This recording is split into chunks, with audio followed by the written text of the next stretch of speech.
any expense that is not direct expense is an indirect expense, and that indirect expense will come in the profit and loss account. Expense हमेशा debit side आएंगे, income हमेशा credit side आएंगी. So we have so many types of expenses.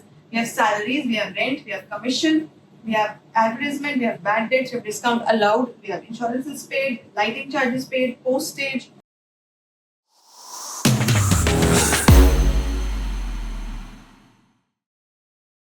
Hi everyone, welcome back to my channel.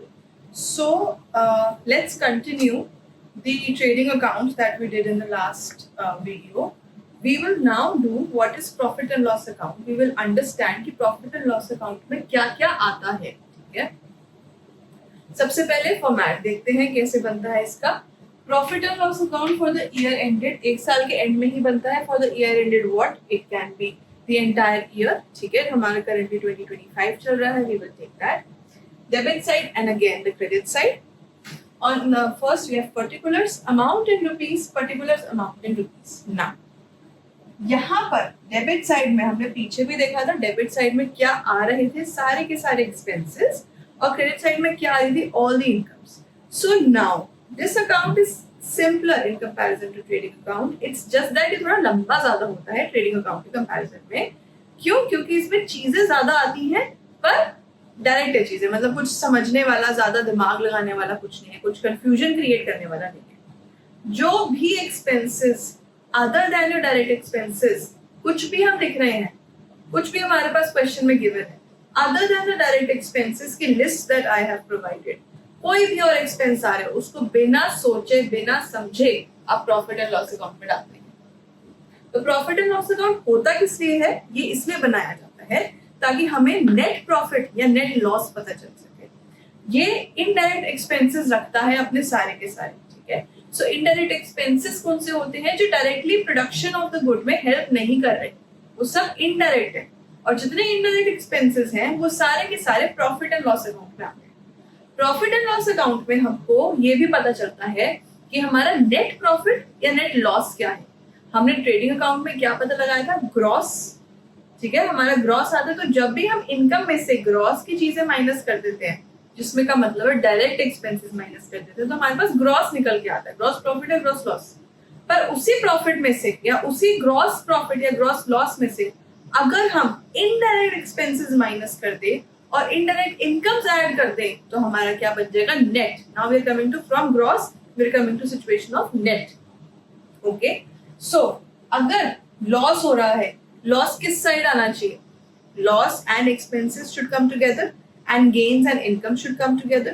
So अगर तो हमें loss हो रहा होगा तो हम यहाँ लिखेंगे to gross loss. On the other hand, अगर हमें गेन हो रहा होगा तो हम यहाँ क्या लिखेंगे, बाय ग्रॉस प्रॉफिट. भाई गेन या इनकम किस साइड आती है, क्रेडिट साइड आती है, और एक्सपेंस या लॉस किस साइड आता है, डेबिट साइड आता है. तो या तो ये सिचुएशन होगी या फिर ये सिचुएशन होगी, इसलिए मैं स्टार मार्क कर रही हूँ. Either there will be a profit और there will be loss.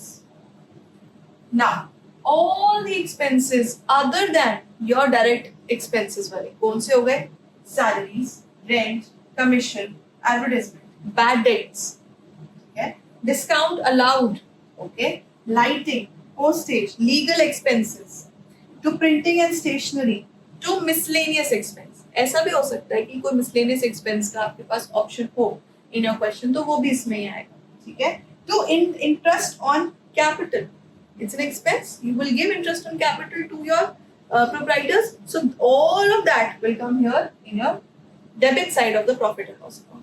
On the other hand, if we talk about the credit side of profit and loss account, here we will have by discount received. भाई income ही है, gain ही है, interest receive करना, तो हम किस तरफ लिखेंगे, इस तरफ. क्या ये कोई भी इनडायरेक्ट इनकम मेंशन में है, नहीं, तो हम यहाँ क्या लिखेंगे, प्रॉफिट एंड लॉस अकाउंट में.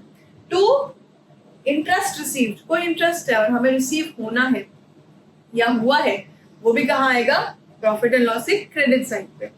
And interest on drawings. If there is any interest that we have to receive on drawings. Drawings का मतलब जो प्रोप्राइटर ने पैसा बिजनेस से निकाल के अपने पर्सनल यूज के लिए लिया है, उसे हम क्या बोलते हैं, ड्राइंग्स. तो ड्राइंग्स के लिए पैसा, इंटरेस्ट अगर जितना टाइम प्रोप्राइटर अपने पास वो पैसा रखेगा जो उसने बिजनेस से निकाला है, उस पर हम कुछ तो अर्न करेंगे, बिकॉज अगर हम उसको नहीं देते तो हम उसमें प्रोडक्शन में लगा दे, प्रोडक्शन में लगा दे तो हमें क्या होता है, सेल होती, सेल से हमारी इनकम होती।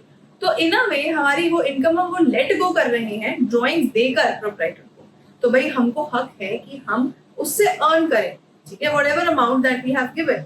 So that is why the proprietor is liable to pay to us, and that will become our income. So if it is an indirect, is it impacting your stock directly? No, it is impacting it indirectly. So it will come in interest or drawings will come on the credit side of the profit and loss account. Okay, so these are a few what we say items that have to come in profit and loss account. Now after this हमने left side पे सारे expenses लिख दिए दुनिया जहान के, हमने right side में सारी इनकम्स लिख दी है। अब क्या भाई, पर्पस क्या था, प्रॉफिट निकालना, प्रॉफिट या लॉस निकालना, तो अब हम नीचे कर देते हैं,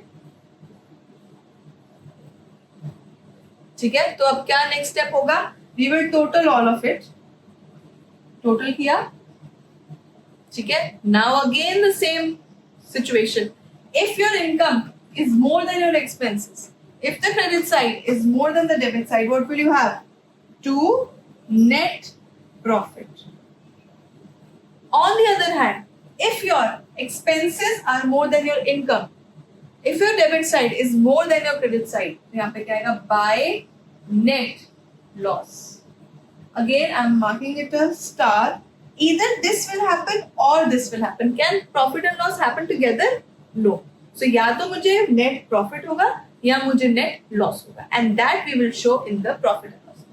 Now this net profit and this net loss will go in the balance sheet and will be added if it is a net profit in the capital account, or subtracted if it is net loss from the capital. As simple as that. Okay. So again, going it through again, any expense that is not direct expense is an indirect expense, and that indirect expense will come in the profit and loss account. Expense हमेशा debit side आएंगे, income हमेशा credit side आएंगी. So we have so many types of expenses.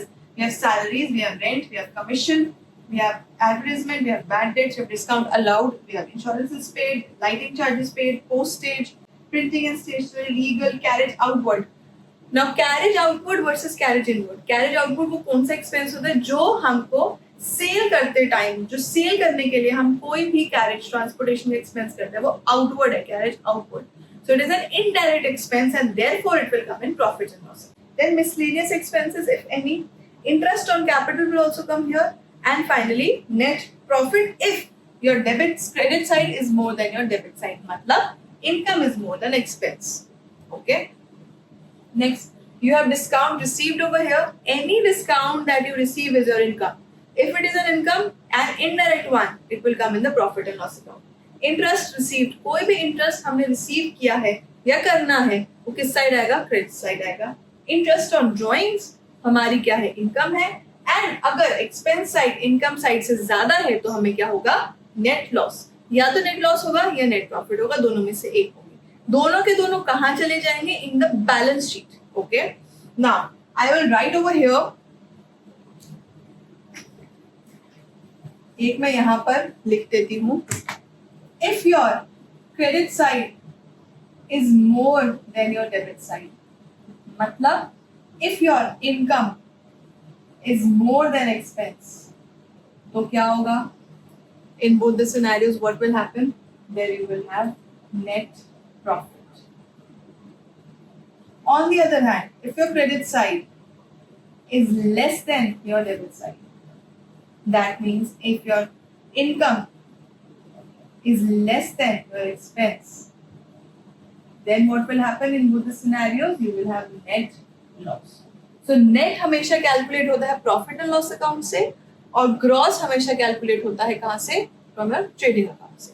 So this is how you prepare net profit and net loss. Now another thing, हमेशा criss cross चलता है, ठीक है. कैसे, ट्रेडिंग अकाउंट जो हमने पहले बनाया था वो यहाँ पर अगर होगा बाय ग्रॉस प्रॉफिट, तो वो कहाँ आया होगा उठ के, यहाँ पे, सॉरी ग्रॉस लॉस, तो वो कहाँ उठ के आया होगा, यहाँ पे. ऑन द अदर हैंड अगर यहाँ पे लिखा है टू ग्रॉस प्रॉफिट, तो कहाँ आया होगा? It will come over here by gross profit. Okay. Now crisscross चलता है to make you understand. If you are understanding this fact कि expense है loss, expense या फिर losses कहाँ आते हैं, debit side अगर वो आ रहे हैं तो वो उठ के यहाँ आ जाएगा, तो very good. If you're not able to understand that, then understand this point कि crisscross होगा. वहाँ की चीज यहाँ आएगी, यहाँ की चीज वहाँ जाएगी, जैसे हम लेजर में करते थे, exactly like that.